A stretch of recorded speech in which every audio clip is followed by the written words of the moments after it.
Je me suis fait arnaquer de 1 600 € en cherchant un appartement à Paris. Je vais vous raconter comment.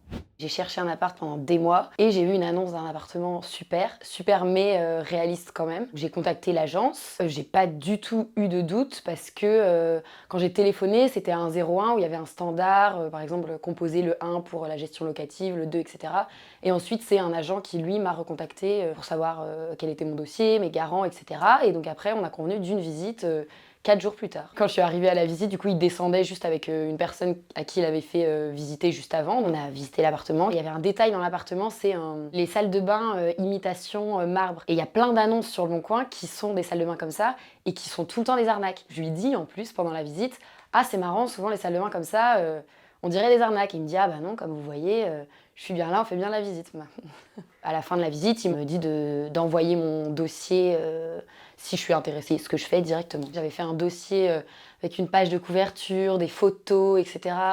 Et évidemment aucun filigrane sur les documents, sinon c'est pas marrant. 2 jours plus tard, il m'appelle et il me dit bon bah c'est bon, je peux vous envoyer tous les documents. Je devais renvoyer le bail signé et je devais verser la caution, le premier loyer et les honoraires d'agence. Je traîne un peu, au bout de quelques jours, il me dit bon bah par contre l'emménagement c'est dans une semaine et demie, il faudrait peut-être signer le bail, etc. Je signe le bail, je fais un premier virement, j'ai viré 1 600 €, donc le dépôt de garantie, 2 fois le loyer. Et là mes parents m'écrivent n'envoie pas d'argent, c'est une arnaque. Ma mère a appelé l'agence, mais pas par le numéro que nous on avait, mais par le numéro qui était sur internet. Ils me disent on a déjà une personne qui nous a appelé ce matin, même bien, même agent, mais on ne connaît pas cet agent et on n'a pas de bien à cette adresse-là. L'agence a réussi à donner mes coordonnées à l'autre fille qui les avait contactées parce qu'elle s'était fait arnaquer. On s'est rendu compte qu'avec elle et moi, il n'a pas utilisé le même numéro de téléphone et on n'avait pas non plus le même RIB d'agence. En faisant nos recherches, on s'est rendu compte que c'était un appartement de Booking, donc il a dû louer l'appartement sur Booking et le faire visiter